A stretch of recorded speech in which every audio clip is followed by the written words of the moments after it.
téléspectateurs yi salaamaaleykum mbokki amateurs yi maa ngi leen di nuyu di leen ziar di leen def seen wàlluwaay tey nag damaa bëgg waaye damaa xuus dem tuuti ba fi nga xam ne mooy Lac Rose ñu ngi fi nga xam ne mooy Aquarouge ñu seet si ki nga xam ne mooy Boy Niang nag mu ngi jógee ci journée bi diggante moom ak Tigre boobu ba léegi gisaatuñ ko mu toog tur ko xaw ma nag ndax day entraîné xaw ma nag entraîné waaye maa ngi gërëm Cheikh mi nga xam ne moo nekk ci caméra bi di ko sant mais balaa ñëw gis tuuti bàyyi ma salaamaaleykum ak loolu aussi di nuyu aussi di la nuyu waa Sénégal di nuyu suñu commune di nuyu particulièrement waa Aquarouge di nuyu àll bu baax doon gën a football ko di koy jaar borom baax la daal wax dëgg yàlla wax ne kër gi moom suñu kër la di nuyu sama gars yi ma ànd ak ñëpp di ko seeral waaw booy naa ko trop xam nga baax xam nga di nuyu ñëpp bàyyiwul kenn bu ñu nuyoo rek ñu ngi leen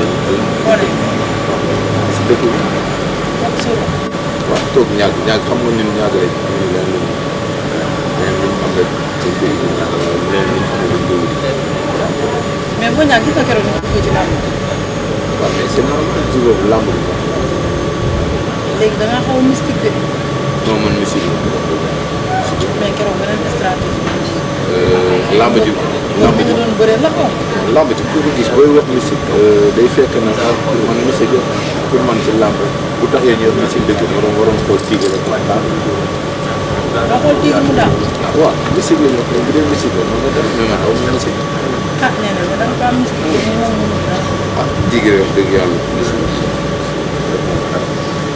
dara def moom Boy Niang keroog dama la dégg ci face à face bi yow Sénégal nga ne boo ñëwoon a def année blanche. amuñu caméra waaw loolu nga wax dëgg la. parce que moo waral ñu ko jël. ñoom ñaar ñooy waxtaan parce que nit ki boo koy wax du ma sa morom boo ko war ko waral c'est-à-dire di nga wax nit du ma sa morom te bu jour làmb ja yéen ko doon wax du ma sa morom booy bi war na la mais Tigre dama kaa waxoon ne que yow du ma sa morom làmb boolewul man ak yow làmb boolewul. bañ a def nga jël avance. bañ a def année blanche dama ko wax lu leer bañ a def année blanche moo tax ma jël la parce que ñi doon rasu dafa bëri looloo tax ma jël kii te jour face à face wax naa ko boo rappelé woo sax benn instant bi ma ne ko kenn bugguma sax nga takkal yow nag nga ne ko sa wax dafa bari mu ñëw jóg baax dem ci yow nga ne ko sa wax dafa bari mais ne ku koy jéem a minimiser affaire yow. non minimiser wu ma ko xam nga tey làmb dafa toll foo xam te ni maanaam dañ ko war a professionnaliser. professionnaliser mooy lan ñun Sénégal yi ñuy seetaan. adduna bi ñuy seetaan. maam fi ñuy séentoo ñun waruñu fa fekk ñun waruñoo def luñ organisation plan te du yoon. dem na léegi bu njëkk face à face mbëri kese ñoo daan ñëw dem na léegi ba CNG dugal ci seen loxo lu ko war parce que yenn comportement tey am na ñoom bu ñu meloon nañ war a mel yàlla xam na ne face à face CNG du ko teg tànk du ko teg tànk parce que wax ak tontu la amul saagante amul bëmëxante amul def dara. kon looloo waraloon mën na ko génn ma mën na ko da ngay def parce que doomu aadama buñ la boolee sax moom da nga koy nawloo ba ko da nga koy jox li mu valoriser ko. ça veut dire que moom da laa nawloo wu. waaw peut être maanaam peut être nawloowu ma wala tegu ma woon fenn tamit quoi. nga ko ñëw gis Boy Niang gis ci géew lam moom ñëw na daaw gis nga ko mu ko ci kaw dugaat kon. waaw mais loolu du problème moom laa ko wax keroog ma ne ko. ah kii Seexu Tijaan naa lay wane nii pour ki dem maa ngi toog di ko wax sama boy man leen léegi-léegi damay toog ni ba fàttewul na si bëri naa ko non non man naturel la ci man yow ba nga dalee seetaan lamb mu ko nga daan ci lamb ci déedéet nag xaw nga réaction la ne ñëw dama bokk ci lamb non c'est-à-dire loolu communication la rek mais selon ko wonuma Sénégal nag lii gëmewuma ko parce que dama jàpp ne boo daanee. parce que da nga jàppoon ne Tigre yaa ko mën. waaw parce que même ku dul Tigre bu mu bëree ak yow du ma gëm du ma nekk di ci biir parce que bu ma la daanee du ma gëm ne war naa la mën a daan ci làmb mais su ma gisee nga daan bëri di yuuxu di daw damay jàpp ne gëmee woo ko kon lii surprise la ci yow nekkul woon loo xam ne lu nekk ci yow. noonu nga bëree kese bi ngay noonu laa bëri ak Tigre parce que Tigre dama ñëwoon pour wax mu montré ko ne li ma koy wax man loolu nekk te souvent d'habitude lu ma lay wax loolu laay jël. mais yow ak rapport face à face bi ak bu diggante làmb ak sa open presse da nga dégager benn excès de confiance boo xam ne du accès de confiance bi lan lu dul ànd ak say mbokk. yow Tigre li mu indi keroog yow nga tourné gis ay punkal man ma tourné ci yow man ak yow dendoon te gisuma benn punkal bu la dal. mais boobu dara ci laaj mosul nga ngeen monté. man samay mbokk. man ana ko comprendre. moo koy def comme si sama caméra. xanaa xam nga gunge mbër amul njëriñ da lay rey. man nga gunge mbër man boo indi woon sa papa Bombardier instant ba ma ñëpp wala déglu ma ñu jiital mbër keroog ma daan ko jox ko naka demal nit déggoo ma de man loolu stressé wu ma la man aw ma stressé wu ma bi nga tourné gis ay isaab gis ay gars yi. Issa buy yàgg indi mbër ma dara ma ko Issa buy indi na mbër fii ñaar boo ko dëgg ma toroxal ko ba pare naka nag yow laa soxla. Kayma di jaar. Kayma di jaar léegi nekkatul Kayma dinaa koy jaar nekkatul Kayma. léegi mooy Kayma. waaw tur yooyu fi des rek mais dinaa nekkatul Kayma di ko nuyu de passage. defu la nga gis tey Tigre indi ñëw ci làmb nga gis ay isaab bi gis ma bu caaro yëpp yow boo tourné tey gisoo benn ancien gloire. man defuma ko. parce que man ñëw naa ba ci yow dégg la micro ne la yaa ngi gis Khadim Ndiaye nga naan ma gisuma. gisuma leen làmb bu jot man yow mi takk njëkk laa koo mën a àndal koo mën a tax ci yow buñ jëflante ba pare ah man de am na ñu bëri bi làmb ci passé laa doog si taal am na ñoo xam. bàyyi ngay def waay. yaa ngi réer ba réeraan moom man xanaa ko man làmb su may dugg ci làmb benn cible laa am ci làmb mooy sama adversaire ñeen ñi des intéressé wu parce que ñooñu mënuñu lu dul wax ci ñoom te man gëm naa ni li ma liggéey ak li ma yor nit mënu kaa téeméeri xel mënuñoo am benn xel nga di ko dëgg mu ëpp solo téeméeri xel yoo xam ne bokkuñu li ñu wax te man loolu laa gëm ci làmb. moom mooy accès de confiance mu la doon wax ne la yow bi nga ñëwee da nga jàppoon ne yow Tigre mi mënu ma daal. non Tigre moom ba ci face à face bi da nga jàpp ne parce que wax ju bari ji sax nanguwoo ko. dañ maa laajtewul te bëgguma tamit mu xam waaye buñ ma gëstoo dinañ xam ne booy ci làmb yi daa ko wax la nag dégg-dégg la nañ ma laaj Ndiaga Thiam dama kaa dóor mu daan. waaw yaa ngi ko gën dóor mu daanu nag. déedéet Ndiaga Thiam dóor ma ko mu daan dama ko daan jël bu rëy laa daan Ndiaga Thiam ci 29 secondes. nga jox yaa njëkk a déglu mu ñëw. Tigre keroog ba muy toog di dof doolu naa maan ban mbër nga fi dóor ma ne ko ay waay am naa lu ma neex ndax Tigre xaw ma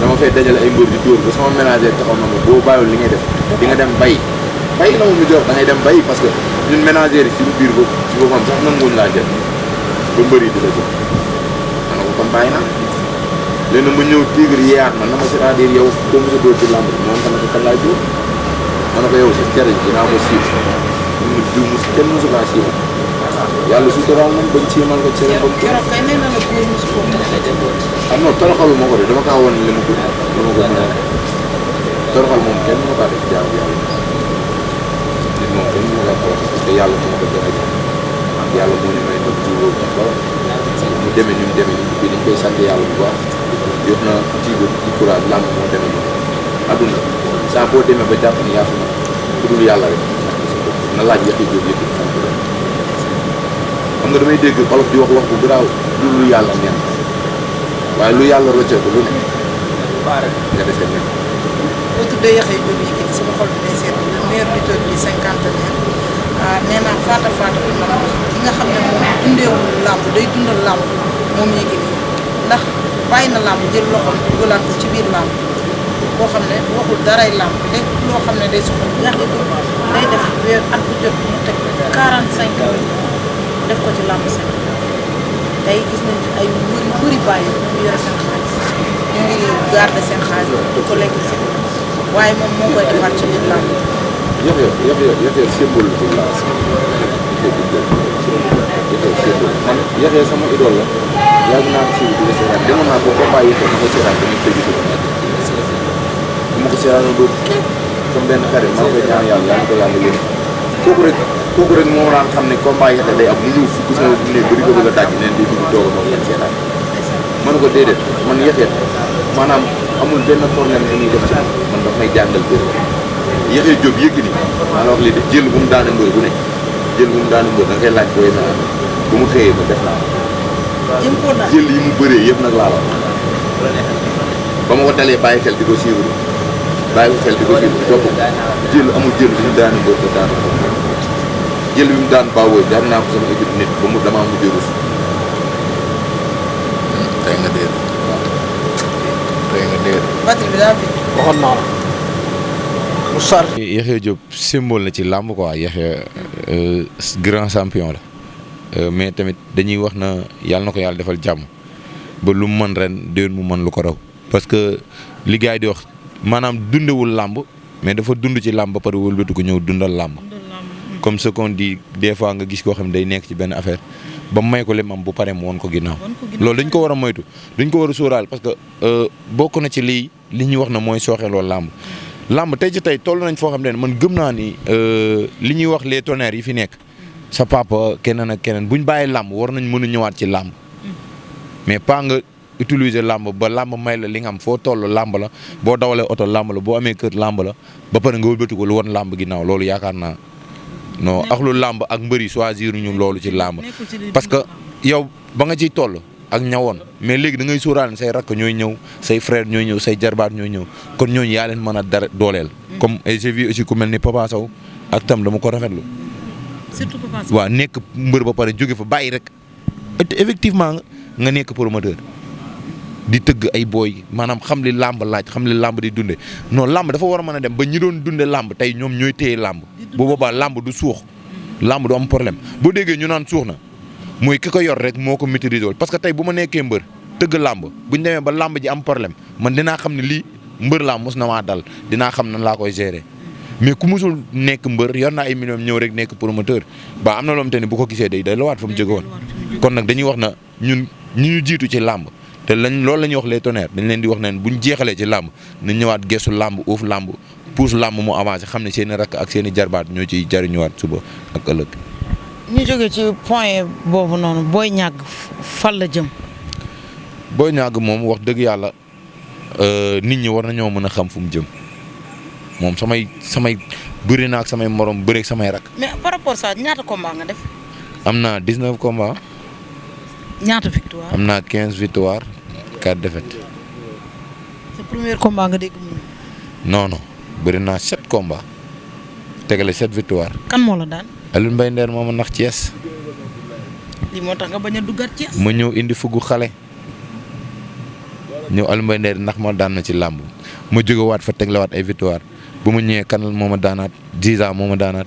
Ziza Pikine. waaw ma jóge ci Ziza kii daan ma nu mu tuddati. Ziza lu la daan.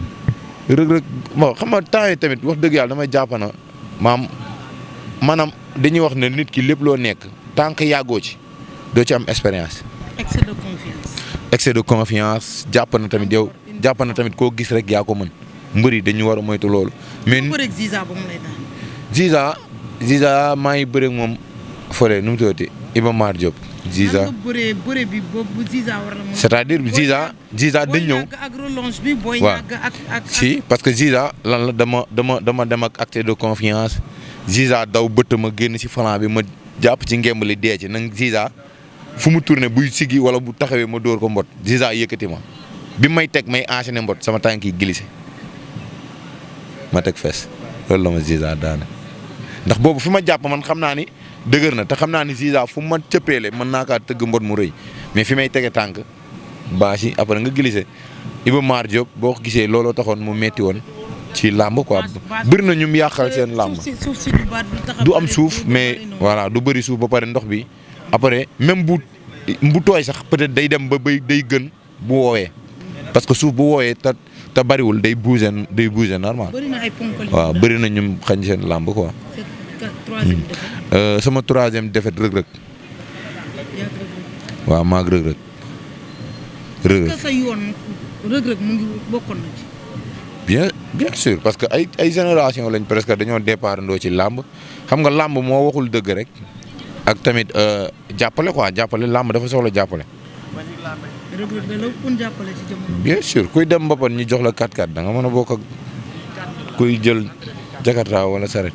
mais nit dem na keroog Ousmane Gandigal ak Abdou Gueye Ousmane Gandigal bi muy ñëw benn butéel la gàddu saagam dugg ci biir làmb ji. mais loolu du Abdou koy indi oto pick-up la indi. mais loolu du dara mooy li nga wax sànq nii rek sama combat ak Tigre moo feeñ quoi mais jàppale dafa am fu muy feeñe ci làmb. mais gàllaaj deuxième force la ci waxuma la gàllaaj de mbër dafa am lu mu soxla tey da ngay soxla ay saal da ngay soxla nourriture da ngay soxla lu ne da ngay soxla feebar faju. mais yow yaa opté làmb yaa opté ne man lii laay defi ji damay bëre ji yow xam nga ne loolu yëpp da lay xaar. waaw mais loolu yëpp moo tax buñ jànkoonteeg moom dañ koy dund def ko yëfi Baay Faal mu jeex anyway ñu xool leneen. mais sa digganteeg rëg-rëg ngeen bëre mu rëg-rëg dala daan ci biir bëre la daan. rëg-rëg mën naa ni lu ma daane parce que dañ bëre ci biir muy dem muy arrière ba ci saako yi presque. mbëru simple la man da ngay xeex moom kuy bëre man moom wax dëgg yàlla di nga ñam. mbëru simple xoolul dóor de moom na daan rek dem. waaw presque mën naan ci ginnaaw saako yi la ma daane parce que dama ñëw nii daw song ko mu jël ma di ma wéyale quoi léegi bi may wéyale ma teg sama tànk ci xottu saako yi xam nga fii la woon stade bu Njaareem Géejawaay saako yi dañ ko doon teg du am dara ay saako lañ doon tegale bi ma tegee sama tànk xoolal waaw dama mel ne ku ñëwoon fii nii di fo. mais danga ne sa digganteeg rëg-rëg jàppale bi moo bari. man sama combat ak rëg-rëg bi may bëreeg moom ngemb bi ma takk. kan moo tëggoon la sëñ Modou Niang ngemb bi ma takk popolil la ci boutique bi laa ko jëndee ba pare may wane na man ñàgg laa dëkk Lac Rose laa dëkk dem def ko couleur rose blanc te yaaw gëm nga ne mbëri ngemb woo noonu. da nga amuloon ngemb wala.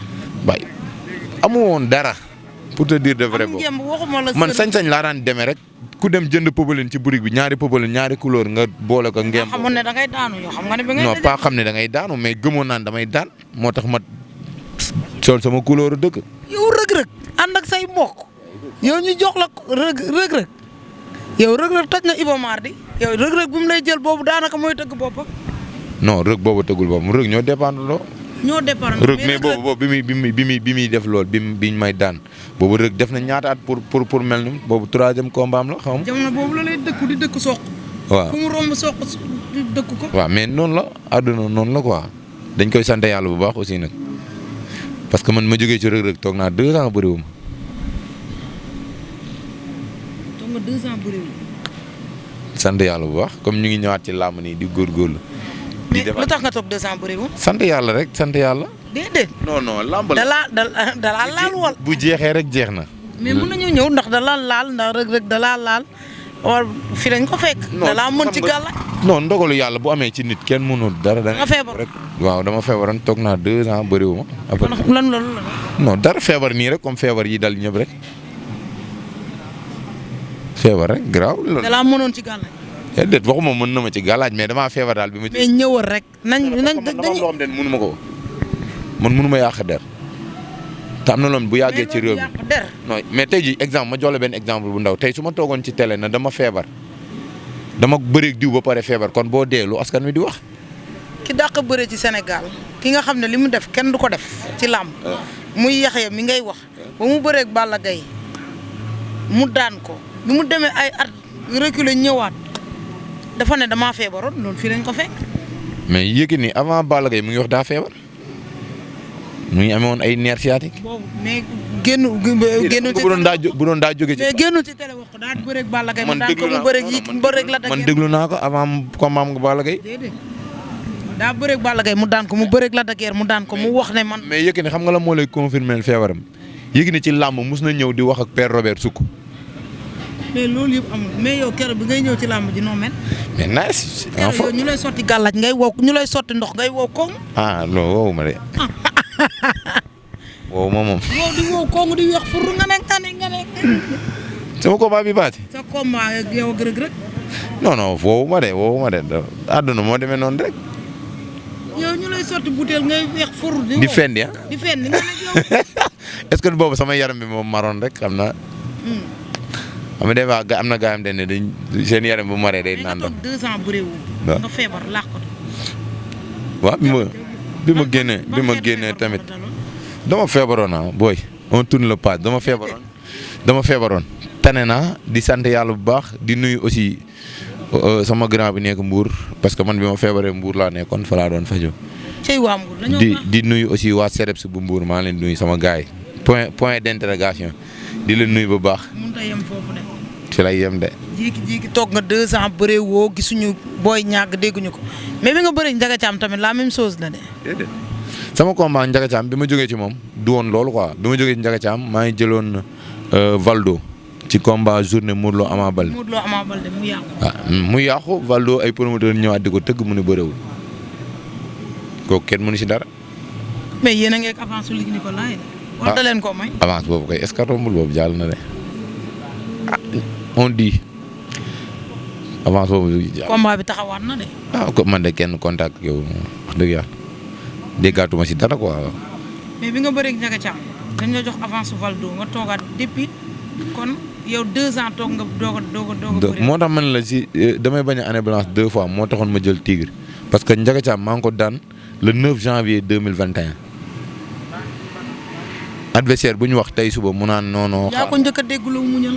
waaw Ndiaga sant yàlla bu baax champion la aussi ndaanaan la te nañ ko bàyyi xel ci làmb parce que daf cee bokk te doomu mbër la ni ko gars yi di waxe ñun ñëpp ay doomu mbër lañ mais gars yi dañ koy féetale fenn fi daal maanaam.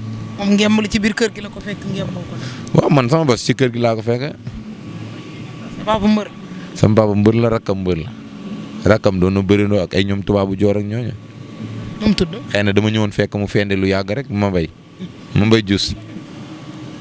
mu ñëw fend bu yàgg acca ñu jógee ci cadre rëg-rëg ak ki nga xam ne mooy Ndiaga Thiam sànq dama ne la foo jëm dafa mel ne Boy Niang day taamu adversaire est-ce que c'est normal Boy Niang war a toog 1 an du bëri wala saison bi nga bëri ci benn yoon est-ce que c'est normal.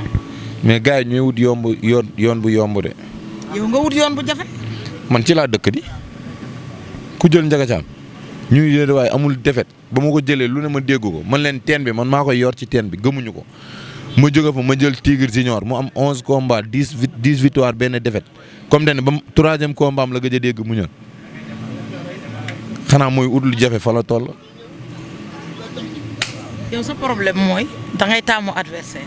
taamu ma adversaire mais ku ñu làmb booleel ñu bëree ak moom taamu ak boole du benn yow làmb mën nañoo boole.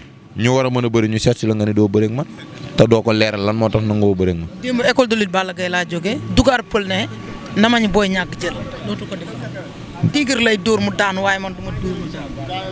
man kooku du ma ci mën a wax parce que moom gis nañ ni ko Tigre def. Tigre ne démb moo ma ko wax de ci ay caméra mu ne ma Tigre daanu ma damaa tarxiis daanu. nee ko nit du tëb escalier arène nationale moom ko fa wax da ngaa tarxiis moom da ngaa juum wax dëgg yàlla nañ waxante dëgg. arène nationale moom salteel victoire jàmbur mënul weesu lool ay damaa glissé arène nationale la mu ngi mel ne demal géej rek nga ne damaa dem géej glissé